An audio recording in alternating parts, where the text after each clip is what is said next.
Hi viewers, welcome to Learnify. तो आज की इस वीडियो में हम क्वार्टाइल को ही डिस्कस करेंगे। Quartile for group data.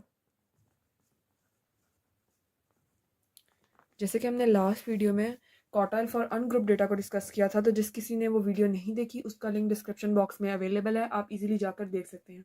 आप पहले वो वाली वीडियो देख लो ताकि आपको समझ लग जाए कि क्वार्टाइल होता क्या है और उसको अनग्रुप डेटा के लिहाज से हम कैसे सॉल्व करते हैं।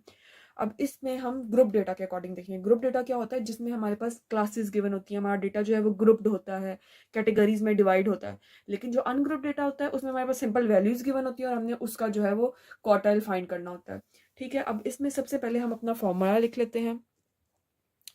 So formula in this case is Q of K is equal to L plus KN/4 minus F divided by F। ऊपर कैपिटल F है और नीचे स्मॉल f है, ये ध्यान रखिएगा, इनटू H। अब हम देख लेते हैं जितने भी अल्फ़ाबेट्स हमने इसमें लिखे हैं, ठीक है, वो सारे क्या रिप्रेजेंट कर रहे हैं। सबसे पहले हमारे पास L है। L is the lower boundary of quartile class. जो हमारी क्वार्टाइल क्लास चूज होगी उसकी lower boundary. Okay, then we have N is the total frequency. Okay, यानी हम अपने हमारे पास जो फ्रीक्वेंसी वाला कॉलम होगा उसका सम लेंगे तो हमारे पास n आ जाएगा। Then we have capital F, that is the cumulative frequency। cumulative frequency before quartile class. जो हमारी क्वार्टाइल क्लास होगी उससे पहले वाली जो cumulative frequency है that will be capital F। Then we have small f, that is the frequency of quartile class. जो हमारी क्वार्टाइल क्लास होगी उसकी frequency. Then we have h, जिसको हम कहेंगे क्लास विड्थ। ओके हो गया, सिंपली हमने लिख लिया, अपने फॉर्मूला को डिफाइन कर लिया। अब हम एक एग्जांपल लेते हैं और उसको सॉल्व करते हैं using this formula. Okay, so example में हम एक डेटा सेट ले रहे हैं जिसमें हमारे पास क्लास इंटरवल्स हैं, क्लास इंटरवल्स गिवन है। देन वी हैव फ्रीक्वेंसी जिसको हम स्मॉल f से रिप्रेजेंट कर रहे हैं। Then we have cumulative frequency, ठीक है, जिसको हम कैपिटल F से रिप्रेजेंट कर रहे हैं। ओके हो गया।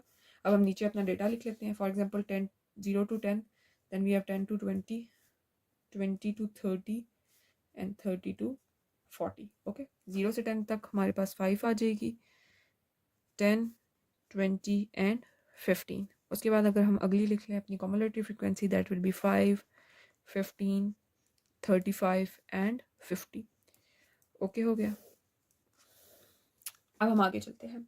हमने सबसे पहले क्या फाइंड करके रख लेना है। फॉर एग्जांपल हमारे पास हमने क्वार्टाइल 1 फाइंड करना है, तो उसके केस में हम क्या करेंगे, Q1। ठीक है, तो अब Q1 में जो हमारे फॉर्मूला में ये वाला पार्ट लिखा हुआ है ना, KN/4, ठीक है, हम सबसे पहले ये फाइंड करेंगे। K इंटू N है हमारे पास डिवाइडेड बाय 4। ओके, ठीक है, तो अब इसमें हमारे पास K क्या है, K हमारे पास दिस इज द K, ठीक है, तो हमारे पास 1 आ जाएगा। अब N क्या है, N मैंने कहा था सम ऑफ फ्रीक्वेंसी आएगा। इस केस में अगर आप सम कंप्यूट करोगे 30 प्लस 40 45 एंड 50, तो हमारे पास जो फ्रीक्वेंसी का सम है वो 50 आ जाएगा। तो इसको हम 50 के साथ मल्टीप्लाई करेंगे, डिवाइडेड बाय 4। सिंपल, तो आवर आंसर विल बी 12.5। अब इस केस में आपने अपनी जो क्वार्टाइल क्लास चूज करनी है वो इस बेसिस पे करनी है कि अब जो कॉमुलेटिव फ्रीक्वेंसी इसके इक्वल या इससे ग्रेटर आ रही होगी आपने उसको चूज कर लेना है एज योर क्वार्टाइल क्लास। तो इस केस में 5 जो है that is less than this, तो उसको हम चूज नहीं करेंगे। 15 इज ग्रेटर देन 12.5, सो इस केस में हमारी ये जो है ये हमारी क्वार्टाइल क्लास बन जाएगी। Okay, in the case of Q1 ये हमारी क्वार्टाइल क्लास हम QC से रिप्रेजेंट कर लेते हैं। ठीक है, so this is our quartile class. अब हम आगे जो है, अब हमने इसकी बेसिस पे अपने सारे जो वेरिएबल है उनकी वैल्यूज डिफाइन करनी है। एल क्या थी, lower boundary of the quartile class, तो इसकी लोअर बाउंड्री क्या है 10। देन वी हैव एफ, तो एफ क्या था, F is the cumulative frequency before the quartile class. तो इससे पहले वाली, इस क्लास से पहले वाली क्या कॉमुलेटिव फ्रीक्वेंसी है, 5 आ जाएगा। ओके हो गया।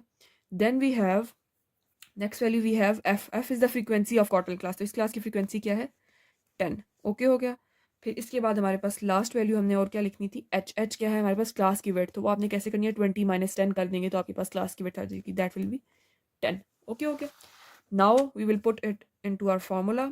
सो Q1 is equal to 10 plus, ये हमने कैलकुलेट कर लिया था 12.5 माइनस 5, या ये हमारी ये वाली वैल्यू आ जाएगी कैपिटल F की, डिवाइडेड बाय 10। अब ये वाला कौन सा 10 है, ये लोअर बाउंड्री है, ये हमारे पास फ्रिक्वेंसी ऑफ द क्लास है, और h जो है वो हमारे पास क्लास की विड्थ थी, ठीक है। ये वो वाला 10 है, सारे 10 मैंने सेम नहीं लिखे, सारी जो वैल्यूज़ निकाली हैं ये वो पुट की हैं, ओके। आपने फॉर्मूला में सिंपली पुट करना है 10 + 7.5 divided by 10 into 10, so our answer will be 17.5। तो हमारे पास Q1 की वैल्यू ये आ गई है। सिमिलरली अब हमने Q2 फाइंड करना है।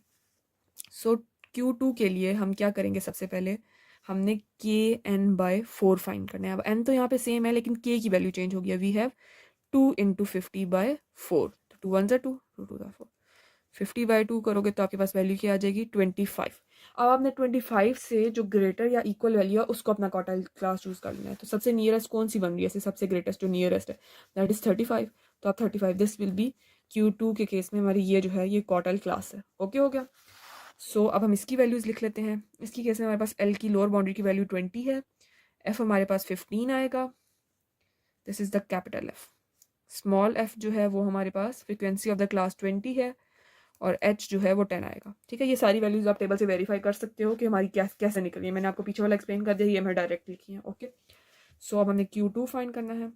Q2 is equal to 20 + 25 - 15/20 × 10, okay, is equal to 25। So Q2 की वैल्यू हमारे पास 25 आ जाएगी, ओके हो गया।